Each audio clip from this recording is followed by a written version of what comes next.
Hello, everyone, and welcome to episode 8 of the Anime Banter podcast with your hosts Turtle, Sean, and Mike. Thank you for joining us today. How are you guys doing? I'm doing really well. How about you guys? Doing great. Really excited to dive into another show on the Anime Banter podcast with my buddies, Mike and Turtle. Absolutely. I'm ready to go. I'm also doing really well. I'm excited to talk about some Trigun. It's an original anime, like a 90s anime that I never watched. I know, shocker. So I'm very interested. I'm very excited to talk about this new version of Trigun. I recommend the original as well. It's really good. I'm a big fan. Yeah, there are already a lot of differences, and I do wonder how a lot of fans feel about it because even not only is the animation studio the animation drastically different, just the way that the main character looks is drastically different, That's and true. I think that when comparing the two, there's like a certain type of charm to that like 90s animation, or early 2000s animation. I can't remember which one it is, but there's like a certain charm to it. But this one is like that all 3D, so they're like not even comparable. The two animation styles are so vastly different. They're vastly different. Aha, I see what you did there. Um, but yeah, and also I do like I think Vash's look is a little updated, honestly. And I don't see that as a bad thing personally. I'm sure someone out there listening, someone on the internet is angry because I didn't just hate on the new thing and say the old thing was better. But so far after two episodes, I'm like, this is totally fine. I'm enjoying myself. Yeah, there's a lot of anger on the internet, and I'm just not about that. I'll tell you straight up. I'm a rather positive kind of person. So even if it's something that I don't enjoy for whatever reason, I always try to look for something positive from that spin on. In this case, I'm a huge fan of the original show. Um, the animation I think is great. It's just that late '90s, early 2000s style that was just really unique and a lot of shows had a similar kind of vibe at that era. And I prefer hand drawn animation over CG. And I realize in this day and age, at least, CG is a lot cheaper and easier to produce. So a lot of companies and studios are using that to fill in backgrounds, or certain elements will be CG while the rest is hand drawn, to try to balance things out to save a little bit money here and there. So I get that. I just prefer the traditional all hand drawn because it all looks uniform. Whereas you see something CG and something that's not, to me, it clashes too much. In this case, the Trigun Stampede, it's all CG, so at least it all looks uniform. So I'm okay with this new style. I don't dislike it so far. Turtle, I feel like this is a show that you and our buddy Booter tried to get me to watch like every day back in high school. That's a real good possibility. I can't recommend the original show enough. It's really good. It's back in the day, a season was 26 episodes. So the original show was one season, so it's 26 episodes. So they have a lot of time to flesh out characters, to really take their time telling the story and have it, very emotional impacts, all kinds of good things. Where modern day anime, they have 12 episodes to try to do the same thing. So it's very rushed now, where the pacing is just, back then was just really slow. Take your time, fill in the gaps, let these characters breathe and live in this world that we're creating. Where now it's like, hurry up, we got 12 episodes. What do we got to say? But I can't recommend the original show enough. It's great. So, with that, today we are talking about episodes 1 and 2 of Trigun Stampede. For those who might not know what Trigun Stampede is about, Vash the Stampede's a joyful, gunslinging pacifist. So why does he have a $6 million double dollar bounty on his head?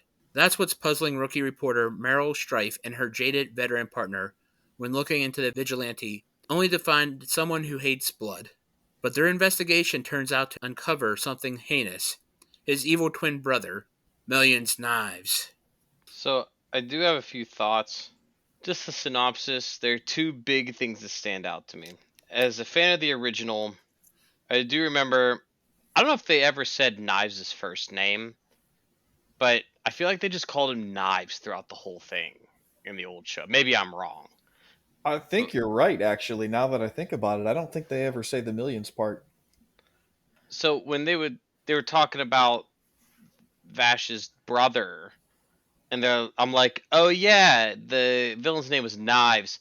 Boy, I hope they name him something else. I bet you that's like some goofy English translation error. There's no way this name could be that bad. Is like Knives, right? And then they're like millions knives, and I'm like, oh, it got worse. Okay, that's fine.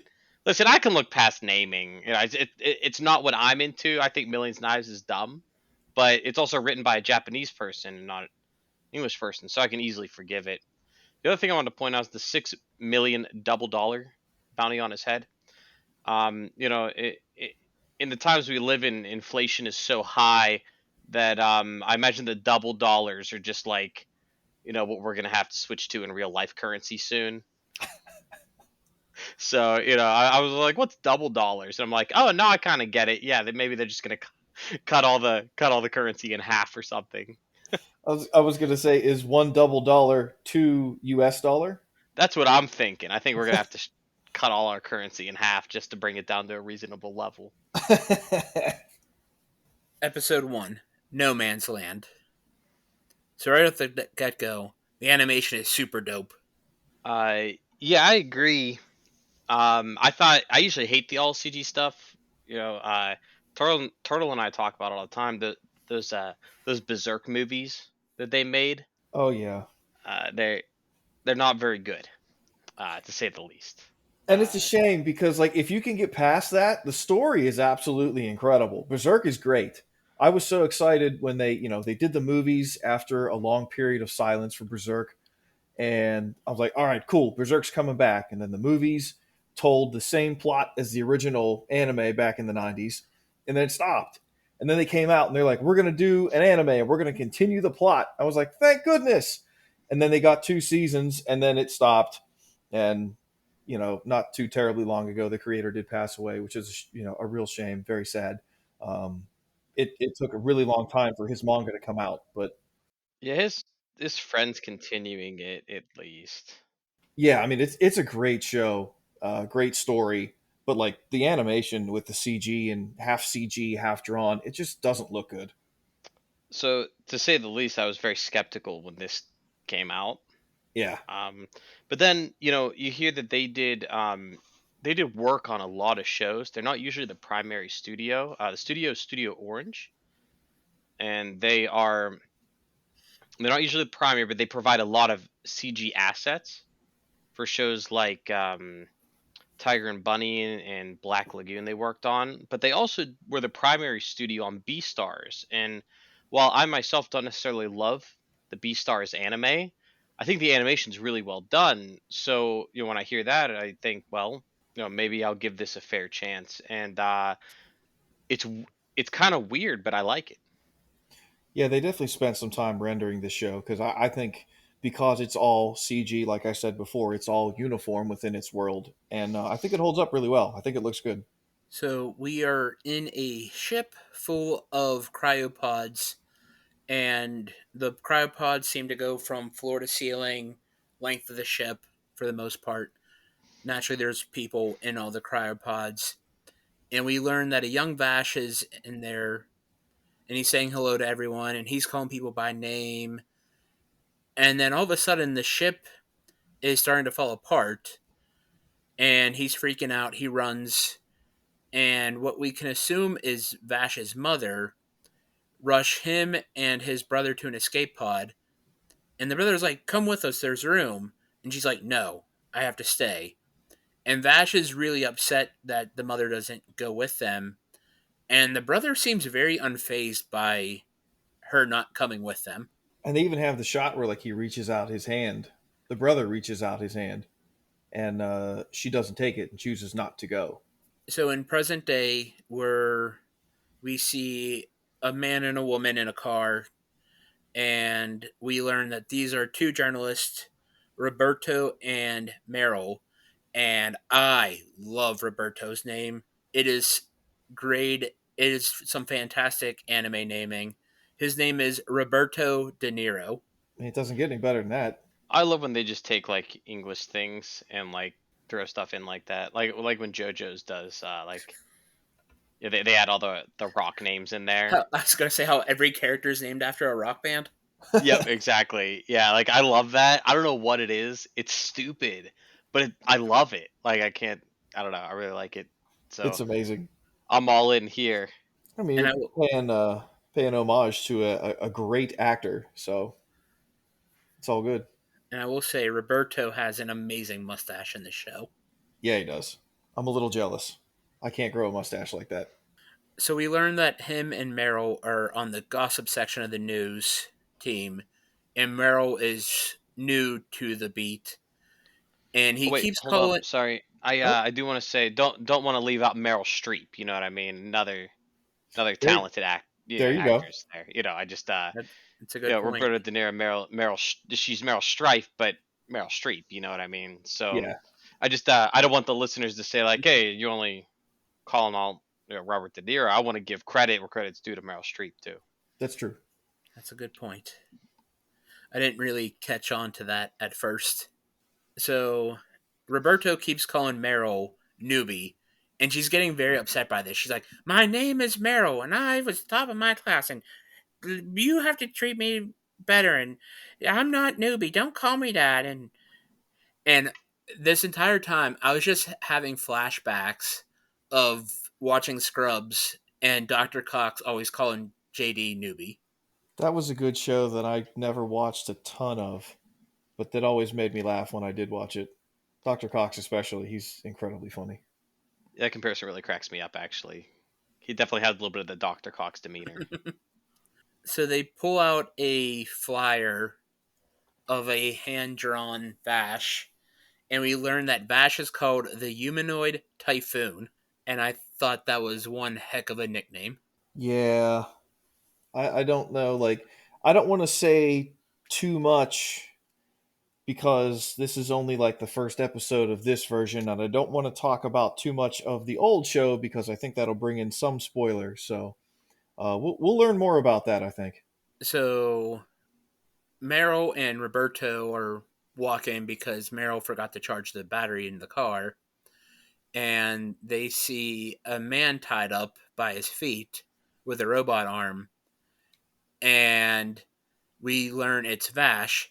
And I just love how Vash starts maniacally laughing. That cracked me up.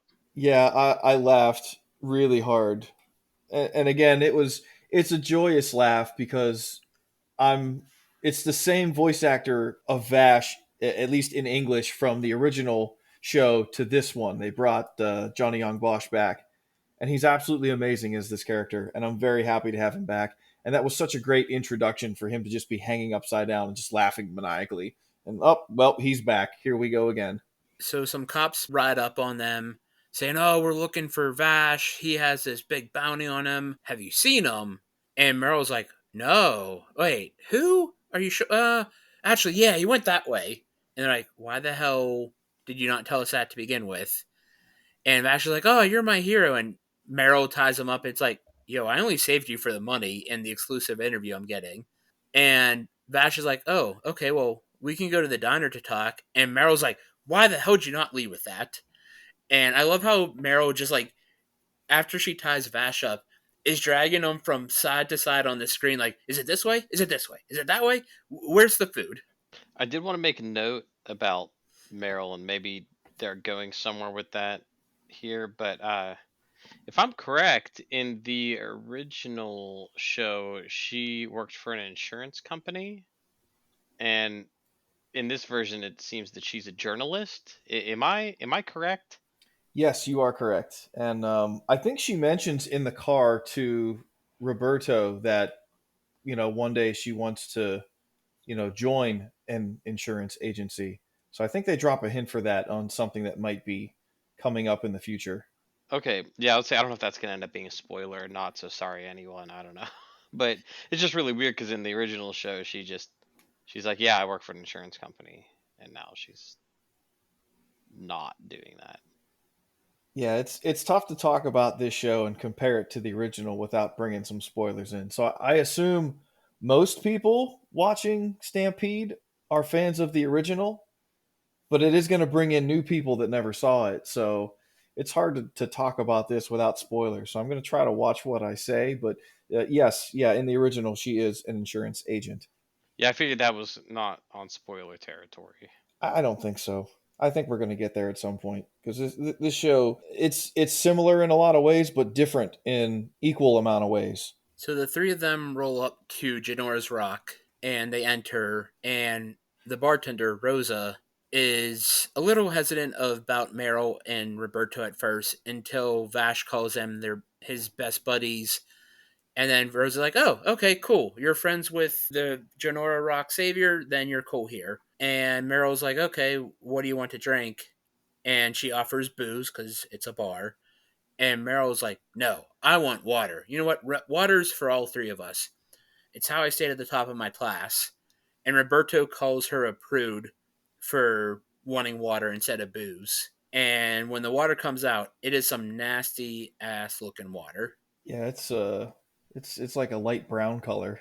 It's like water shouldn't look like that. So we learn that the reason the water looks like this is the plant is messed up, and Rosa asks Vash to fix the plant. So they go to the plant, and when they say plant, I'm thinking, oh, okay, like a factory, whatever. And they walk in, and I'm like, oh, that's a cool purple beam of light. Like, this factory looks cool. And then they go up the steps, and we learn that the plant is legit a plant. And Janora's Rock has two plants. One is blue, meaning it's healthy, and the other is red, which we learn means it's dying. I was kind of shocked that they brought the plants into the first episode because it's a few episodes into the original show where they before they start mentioning plants and what they are. This show dropped it on you right away. Yeah, I consider that welcome, honestly, because it shows you how important that is to everyone's way of life. It's true. So we learn that the police actually follow Meryl, Roberto, and Vash to Janora's Rock, and they follow them to the plant, and the police start assaulting Vash. And he just takes it. And it's not until Roberto calls the leader out and calls him a coward that gets the police to stop assaulting Vash. And Roberto says a real man would settle it with a dole. So, how often do duels take place? Because the next thing we see are people placing bets on the duels. And not to jump too far ahead into episode 2, but there's a duel in episode 2. So, is this, I guess it's a very common thing in this world. Space westerns. Yeah, I was gonna say it's a very Wild West kind of vibe. I mean, the planet's basically like a big desert, so they're really going for that Western angle, but in space. So, we get to the duel, and the police keeps telling Vash, draw, draw, damn it. Why won't you draw? And I love how Vash is like, nah, I don't want to. This whole thing is dumb. I love that. And I love how the leader's like, yeah, you're right. This is dumb. And he pulls out a big ass cluster bomb from, I guess, his ass because you don't see any, like, missile, like, nothing on his back to make him like, oh, yeah, he has something big on his back. The video game logic of anime where they just pull some giant weapon from nowhere. I mean, clearly, like when you see him earlier in the episode, he's got this cape on, but there's no way it's hiding that giant rocket launcher that he pulls out. So I don't know where he got that either. So the police fires the cluster bomb off, and Vash is trying to shoot the bombs. And then he realizes, uh-oh, I came to this duel without ammo.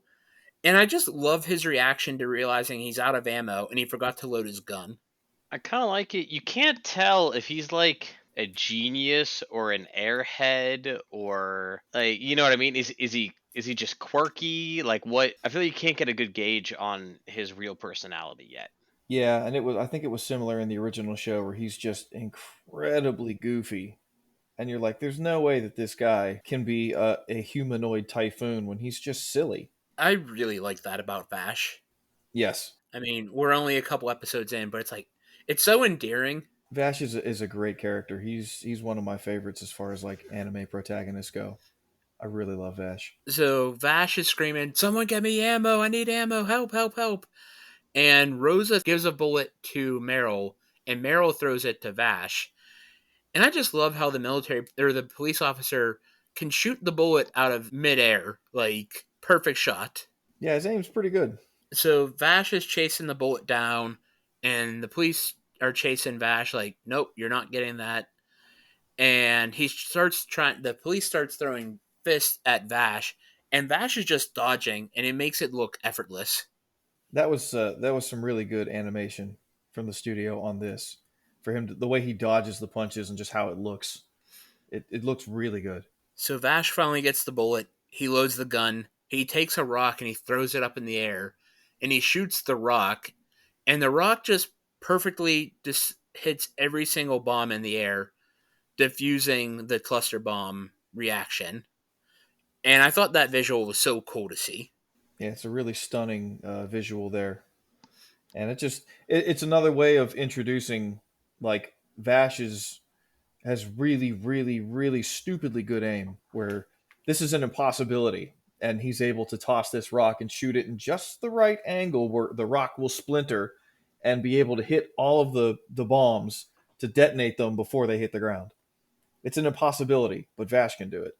So we get a flashback to the younger Vash on the ship, and we learn after the ship crashes, we learn that Vash's brother Knives is the one who blew the ship up, and he keeps saying, "Oh, I finally did it. I finally was able to do it."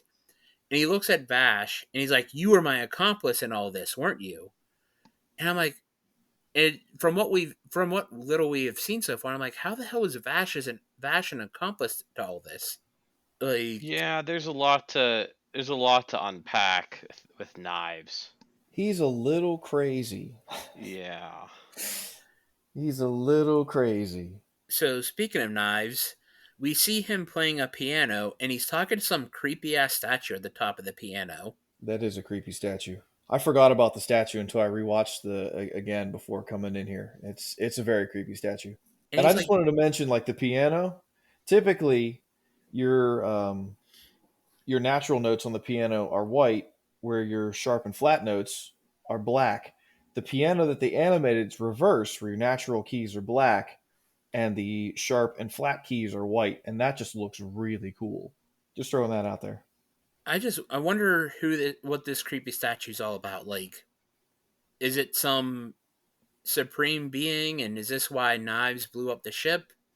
Is this something that's always been there with him? That is a good question. Maybe we'll find out in episode 2. So that concludes episode 1.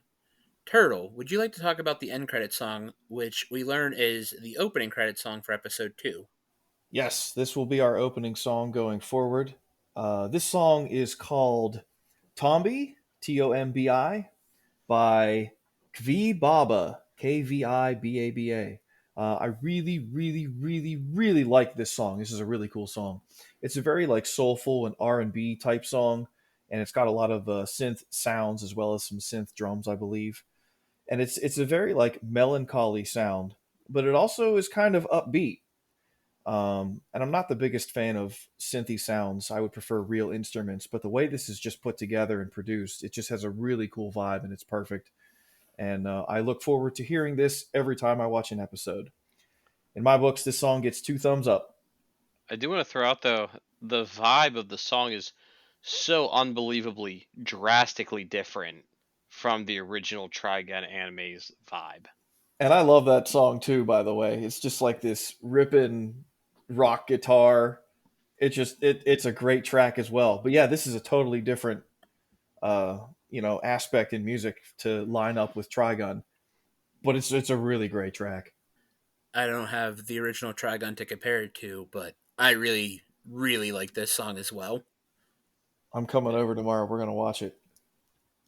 Yeah, check out the old song at some point because that one's a little more my speed.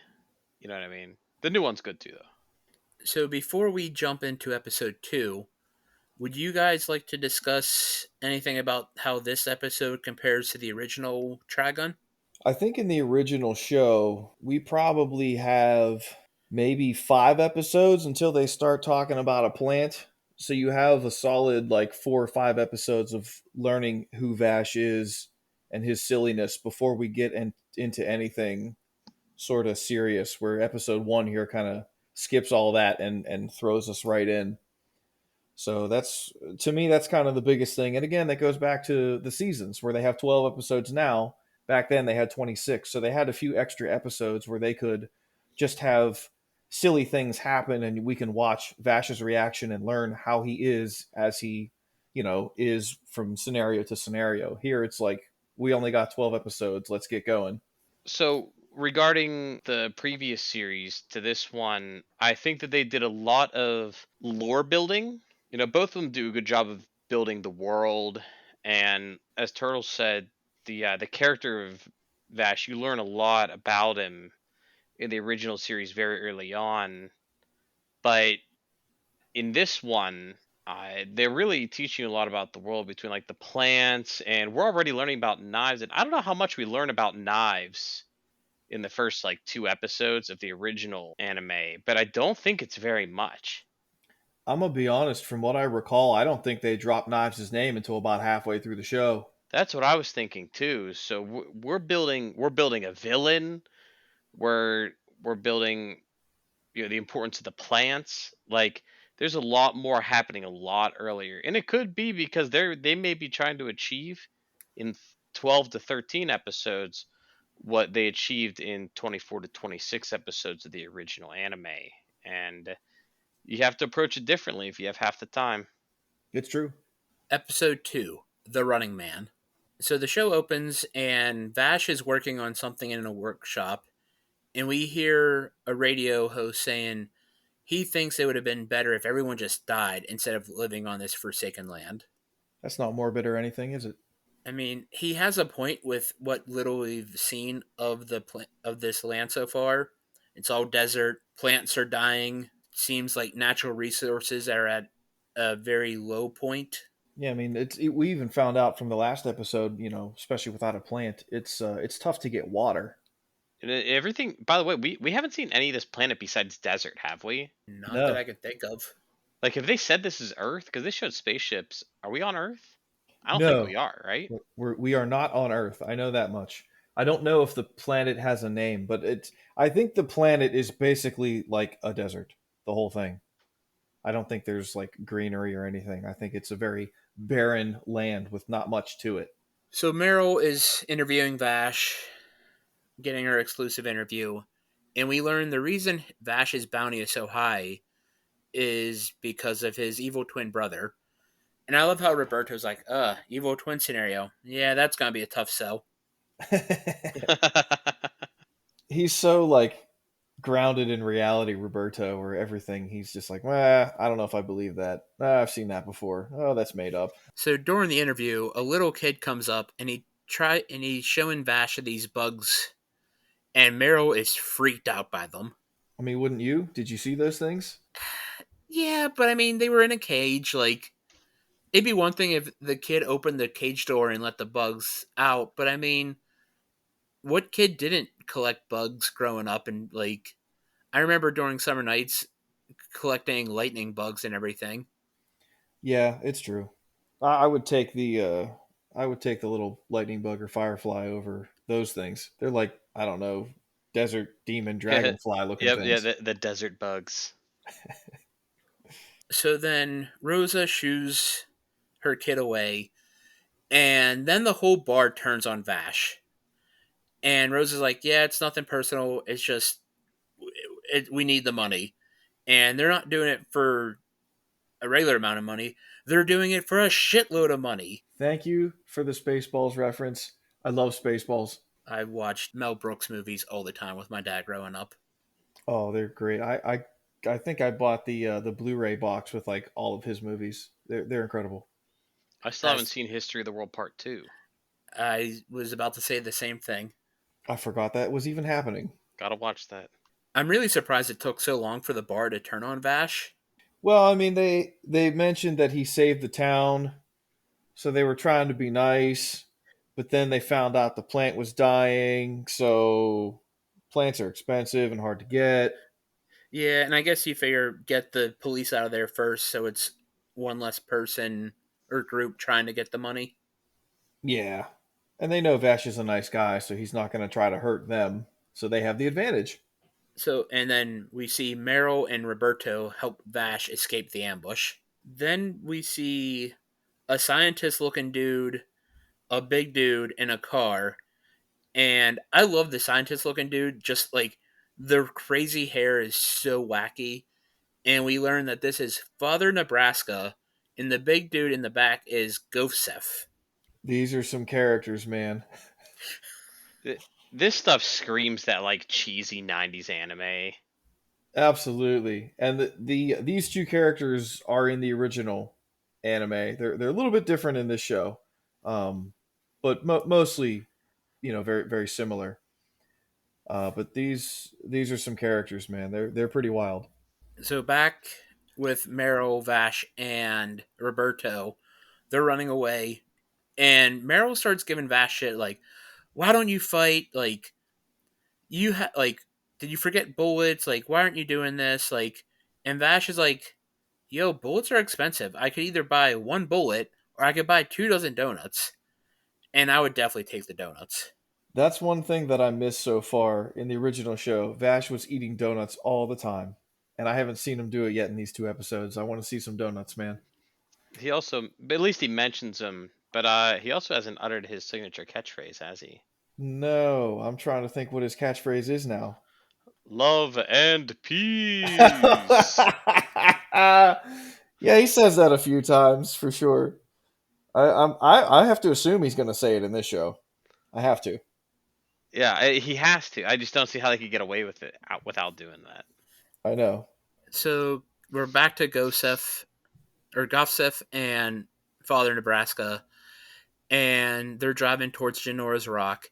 And I just love how Goffsef punches the driver out of the car, and the father freaks out like, "You dummy! Who's gonna drive now?" Yeah, they're very silly. I feel like in the original show they were much darker characters, so this show kind of made them a little bit sillier, but still threatening.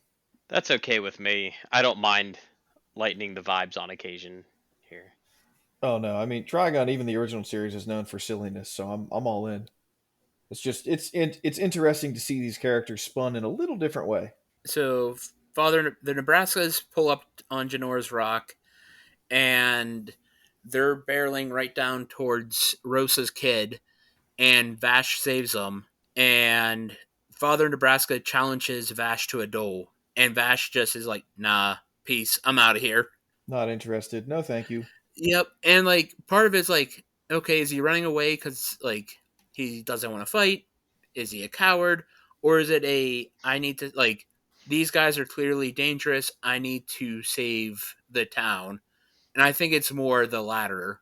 I think they established he's a guy who definitely cares about all life, and he doesn't. He really doesn't. You can tell he doesn't want to kill people based on his behavior in the first episode. If he wanted to kill people, he would have just brought a gun to the duel and shot that guy. But he didn't. Not because he's like silly. Because I think he legitimately doesn't like hurting people. Yeah, Vash is definitely like a very pure take on humanity where he doesn't want anyone to get hurt.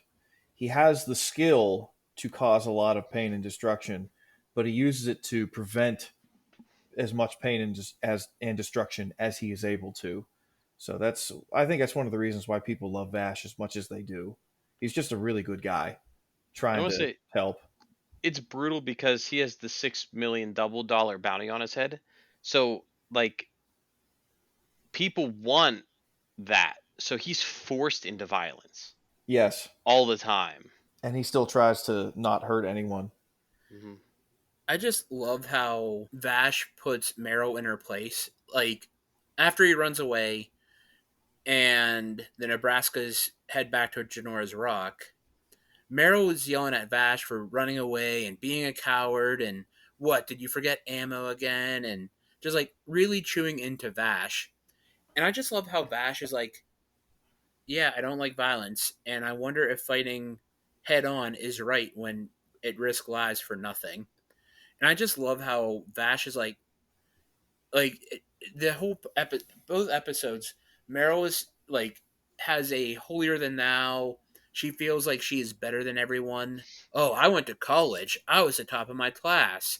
I don't drink booze. I drink water. Like, she's always saying how she's better than everyone. And here she is yelling at Vash for not fighting.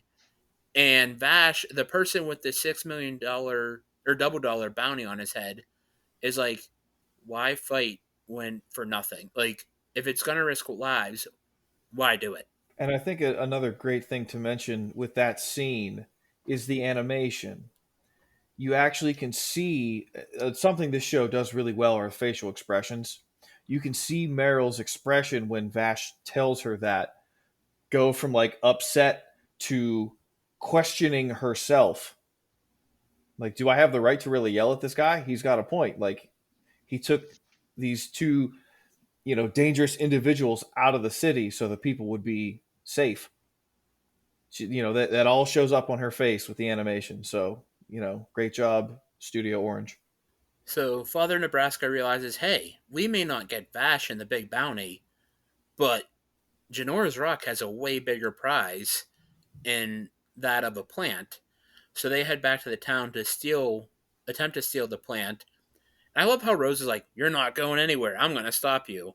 And then Nebraska's just like, laugh and like knock her away very easily. Yeah, this Rosa is absolutely incredible and crazy at the same time. Like, this woman is pregnant with her second child, and she's, got a machine gun, and she's running up to challenge these dudes. I'm like, lady, what are you doing? Desperate times call for desperate measures, I guess, right? She definitely seems like she's the leader of the town. So Vash heads back and he gets in a fight with the Nebraskas. And I know I said it in an episode about when we were talking about episode 1, but I just love the animation of Vash avoiding attacks. Like, it just looks so damn good. Yeah, this is another great scene of animation. They spent a lot of time on. Vash looks incredible. He's jumping around, up, down. He's spinning around. It's visually, it looks great. Vash agrees to do a duel with Father Nebraska, and I just love the standoff between them, the two of them. Like, Father Nebraska's like, why aren't you shooting me? Like, come on, draw, shoot me. And Vash is like, well, why are you not shooting me? And Father Nebraska's like, I only have one bullet for this rocket launcher, and it's really expensive. I love that. So then Vash says, I'm not letting you take the plant. Like, I'm here to save the city. And Father Nebraska is like, why? Like, these people that you thought are your friends are the real villains. They turned on you after acting like your friend. Why help them when they don't care about you? And this goes back to what I said earlier about Vash's character. He's just this pure take on humanity, everything good. And like Vash even's like, I want to save you guys. Like, I don't want you guys to have to like resort to crime and violence. Like, let me save you as well. All right, group hug, everybody in. So then Govsef starts attacking Vash, and I didn't think about it till this point in the episode. Is Govsef just a Pokemon? I, I mean, he attacks whenever Father Nebraska commands it, and the only thing he says is his name. Go, Seth. Use Rocket Punch. Yeah, we didn't get that deep Ghostif lore, right? I know that's what all the fans want, the deep Ghostif lore. Beyond the fact that he can't take another head injury. Yeah. I forgot he keeps mentioning that. Yeah, I mean, we really don't get any kind of backstory to Ghostif in the old show either. I mean, I would be interested in how he got Rocket Punch and everything else that's all over him. I love his Rocket Punch. It reminds me of Android 16. Yes, absolutely. It's a cool ability. I just he's very like robotic with a lot of mechanical parts to him, and I'm just curious as to how he got that. I'm guessing it has something to do with Father Nebraska. Yeah, I think it's heavily implied that he just experimented on him for no reason. I'm going to assume because he's crazy scientist character. Yeah, they make him just like, if someone's like, draw a generic mad scientist.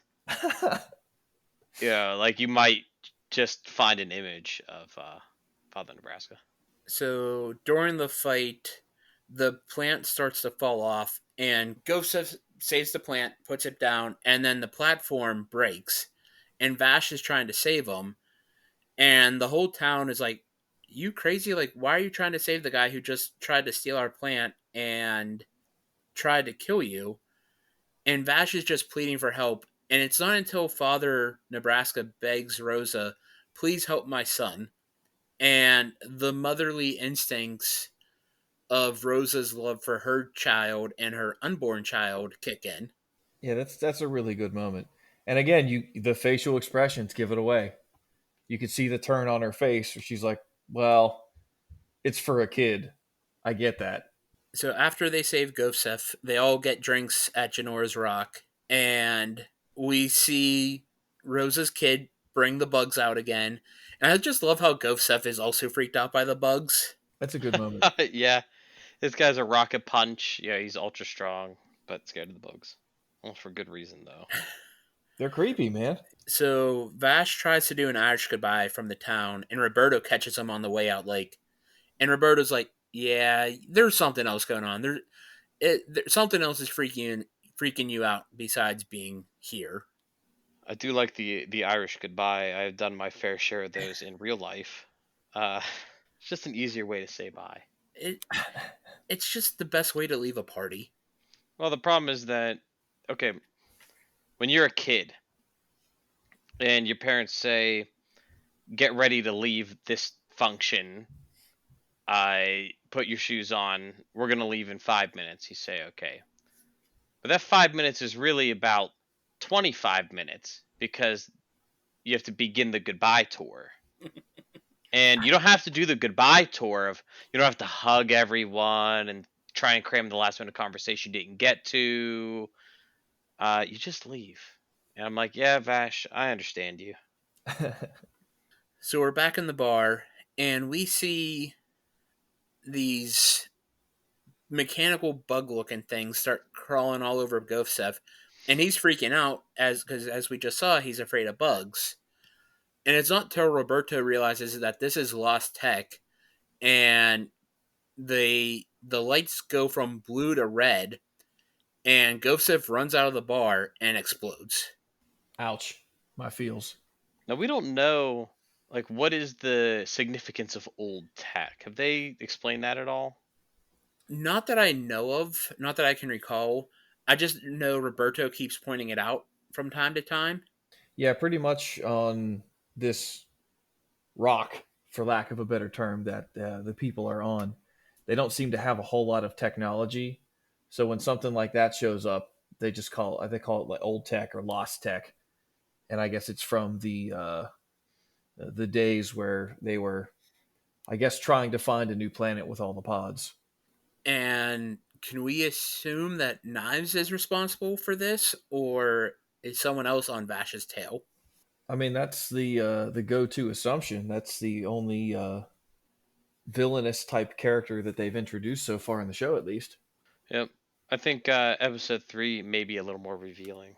So Turtle, would you like to discuss the end credit song? Absolutely. Something I just thought about before I get into that real quick. The beginning of the episode, we talked about the guy talking on the radio. Yes. I forgot to mention, after he says his spiel, he's like, well, I guess I'm just going to play a song. And then it rolls right into the opening credit song. And I just thought that was really cool. I love when they do stuff like that. I forgot to mention it when we were talking at the beginning, but yeah, I just thought that was a really cool moment. But ending song, the ending theme is called. It looks like Hoshi no Kuzu Alpha by Salyu and Haruka Nakamura. I'm sorry, I don't speak Japanese, but it looks like in English it's also called Stars Alpha.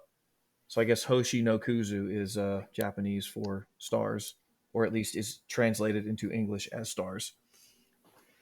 It's a very soft ballad type song.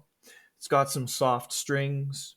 It's got a soft piano, and a little bit later in the song, we get some soft drumming, toms maybe. I'm not sure, but it's a very simplistic kind of a song. but I think that's what makes it so effective as a song. It's a cute little number, and I think it's a great fit for an ending theme, especially for this show. So, Turtle, Sean, how would you guys think this episode compares to the original Trigun, if at all? Honestly, I barely remember this episode from the original, so I don't have much input. Yeah, it's been over 10 years since I've seen it, so this one did not stand out quite as much to me. Okay. I actually watched the original show not too terribly long ago, a month or so, so it's somewhat fresh in my head. I just watched it for fun before I knew that we were gonna be recording about this. But yeah, I think the biggest difference that I could say about episode two comparing to the original show is definitely the Nebraska family. In the original show, I think it's one or two episodes that they deal with these characters, and in the original show, they're essentially irredeemable. They're very evil characters. Gosef is very mechanical, not human like whatsoever. Where at the end of this show, we see him doing good. He grabs the plant so it doesn't fall and tries to save it, and ends up falling himself. And it's not until the whole town gets together and saves him, and and then they have the whole, they show the bar scene where he's afraid of bugs and being very human, and then when he gets covered in the mechanical lost tech bugs, I think he felt like something was definitely not right, so he runs out of the bar so no one else gets hurt. So he's a very good character in the show as opposed to the original, where he's very evil and mechanical and doesn't really have a mind of his own, so to speak. So that's probably the biggest difference that I noticed between this. So overall, I don't know how I feel exactly on these two episodes, and I always find it hard to judge the first couple episodes of a show because they're so often plot heavy and they're introducing us to all the characters, so it's hard to really grasp everything in a pilot and the second episode until you get farther into a show and you're like, and you go back and you watch, you're like, oh, okay, yeah, that happens and that happens, and you pick up on a little bit of the deeper stuff from the first couple episodes. With that said, I thought the pilot was a little slow until the duel occurred, but I did love how wacky episode 2 was. It just was very silly, very fun, very lighthearted for the most part. I really like Vash as a character. I think he's super cool. He's much different than what we saw in Denji after we just finished watching Chainsaw Man a couple weeks ago. And this show in general just feels much more lighthearted than Chainsaw Man. I'm definitely looking forward to seeing the progression of Roberto and Meryl's relationship, and if it continues to remind me of Dr. Cox and JD from Scrubs. Yeah, Mike, I am very much looking forward to hearing your opinion since Turtle and I have both seen the old one. It's really nice to have a fresh perspective of someone who has no connection to the show.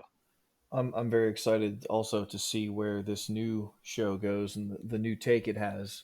Since we've kind of reached the end of episode two, I will say Roberto is not in the original show at all.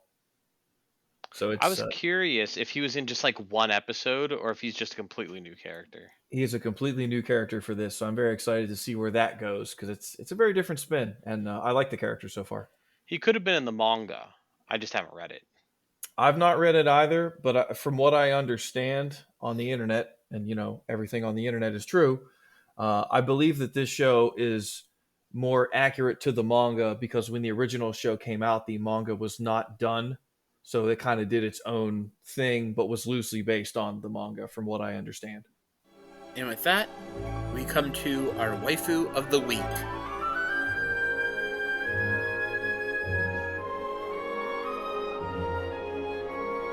Turtle, who do you pick as your waifu of the week and why? Well, we got a lot of characters kind of thrown at us, but I think I'm going to go with Vash. As I'm a big fan of the original show, I'm very happy to see him again in new material. It's a different spin on the similar, character. It's voiced by the same English actor. I'm not sure about the Japanese actor, but it's great to have Johnny on Bosch back. I love his performance as Vash. I'm very happy to see more of it, and I'm just a big fan of the character. He's a very positive person. He doesn't like violence. He doesn't want to hurt people. He doesn't like people seeing hurt, and he does everything he can to help and protect people. And I think especially in today's time, we need more people like him. So he's a great character. Sean, who do you pick and why? I pick Vash the Stampede because I don't know, I just like everything I've seen, and I'm a fan of the original, and if this Vash is even half as fun as the old Vash was, then we're in for a really good time. And I pick Knives. Just kidding. Just kidding. Just kidding. I also pick Vash, and I feel like it's going to be hard for us to not pick Vash week in and week out. But I pick Vash just with how goofy he is, how he doesn't want to fight, how he's always trying to save everyone. He's just a good guy overall. Thank you all for joining us this week as we watched Trigun Stampede. We hope you join us next week for episode 9 of the Anime Banter podcast, where we will watch episodes 3 and 4 of Trigun Stampede. Please give us a 5-star review on all platforms that allow reviews. Turtle, do you have anything you would like to plug? You can catch me on my YouTube channel, RPG Treasure Trove. There I play an RPG game with a friend, couch co-op style. And, if you're a fan of video games and RPGs in particular, feel free to check us out. Again, it's RPG Treasure Trove. Sean, do you have anything you would like to plug? You can catch me on the Demon Files podcast, DEITTMAN. The Anime Banter podcast can be found on Facebook, Twitter, Instagram, and YouTube. Thank you all for joining, and we will talk to you next week.